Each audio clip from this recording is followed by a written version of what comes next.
Hello and welcome to another exciting episode of TRB Collectibles. My name's Tom and I will be your guide through this estate sale. Hello. Hi guys. How are you? Good. How are you? Good, thank you. Having fun, huh? Yeah. Yes. Now usually at estate sales, the garage is the catch-all for the company for the items that they didn't know how to categorize in the house. They fill boxes and bins and let people go through it to find what's valuable to them. Oh, that's really cool. It's also the catch-all for holiday decor, tools, outdoor equipment, or anything rather large. In this case, this garage, when we walked into it, really didn't look too full, but every estate sale is different, so the garage could be potentially empty and the house is full, or the house is full and the garage is potentially empty, or both are full, or both are empty. It just depends. But usually the garage is my favorite room of the house, but let's see what we can find when we go in the house.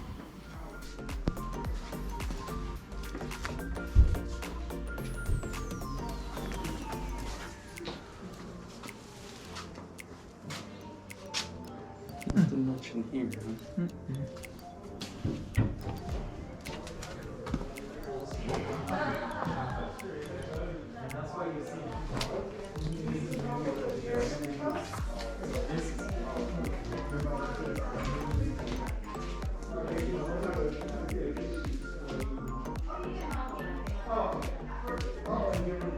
Oh.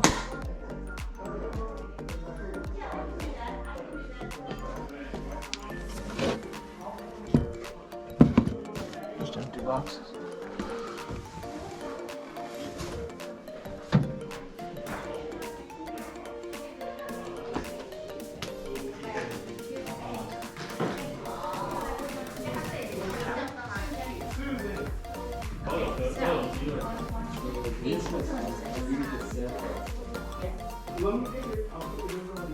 One item in the sports category that I do like to flip, sell, and play is tennis. Now, you can get pretty decent tennis rackets and flip them for a decent profit. They wanted $10 for this one, and when I did look it up on eBay, it really wasn't worth it. What happens now, within the last year, the United States Postal Service has added fees for certain boxes exceeding a certain length.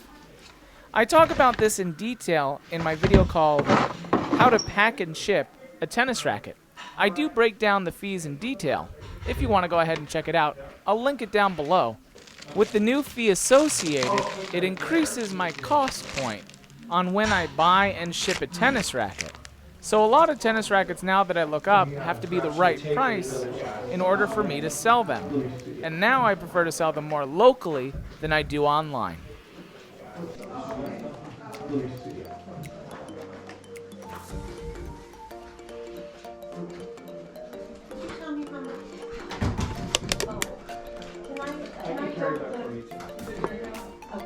Which ones are you getting? Because just this one. The reason I'm asking, some of this one also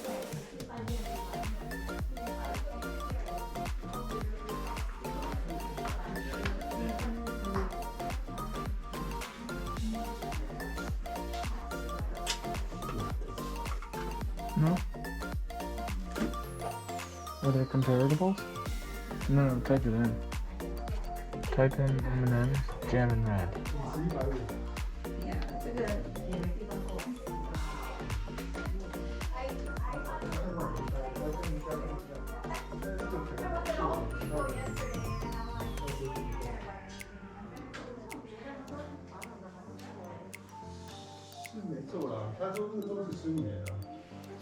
Oh no. Remember, look at the damage on the box, but look at solds.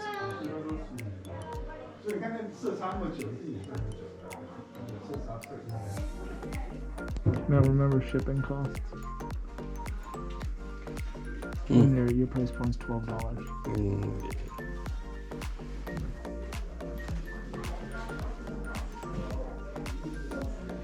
Every estate sale company is different, and you'll learn with time who you like, who you don't like, and how they work.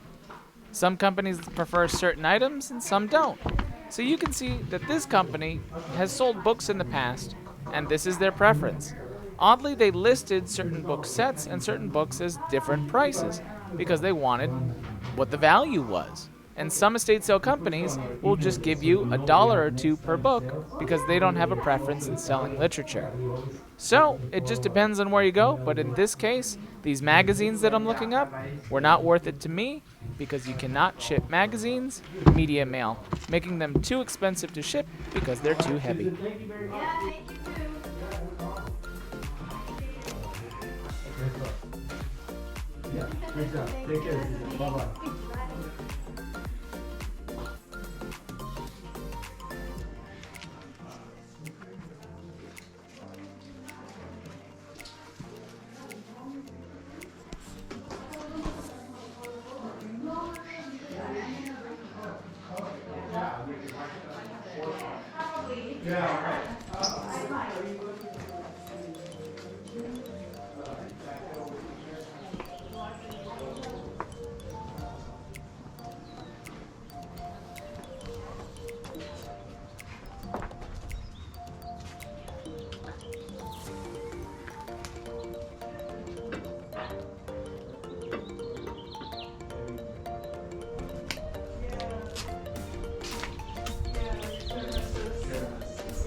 Good.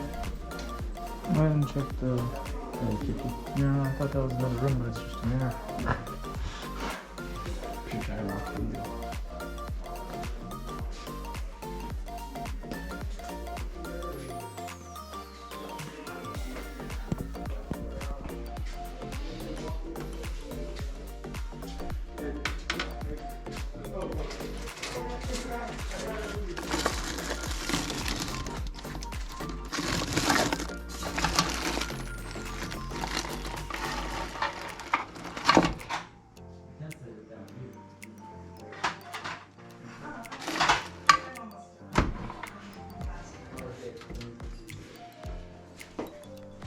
See the spinning piece on the inside of that is that much. It comes with it, so the lid. So when you get those, you could do that. You get the bucket. Look at the price point. 30. Yeah. But you split it up, Mm. and it just keeps going. Guess in New York cat and a rat carrying a pizza button on it. I'm tempted. I would break it up though. I'd screw off the lid, like a little piece on the inside goes for. Now at $30, 40. it was a decent deal for a bread maker. For the flip, not so much. Could you have sold it as one individual unit? Yes, but the shipping, it wasn't worth it. In appliances that small and that heavy, it's better to part them out. From the lid to the little spindle that turns the dough to the little bucket that holds the dough. You can actually make a decent profit per piece because people don't want to get rid of their bread makers. They just want to fix them, and they'll buy pieces and parts for them to do so. Somebody put that. So always be on the lookout because you can part out different appliances that aren't only a bread maker. Welcome back to Creepy Things with TRB Collectibles.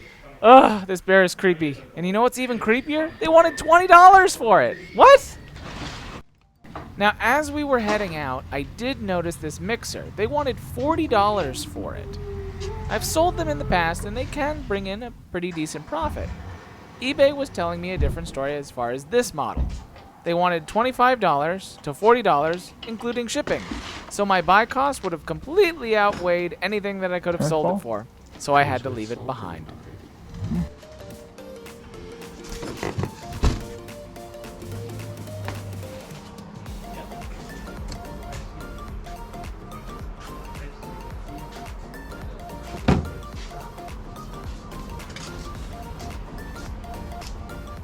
Thank you so much for watching. If you enjoyed today's video, please be sure to click that like button. And if you have some spare time, check out some of these other videos. Thanks!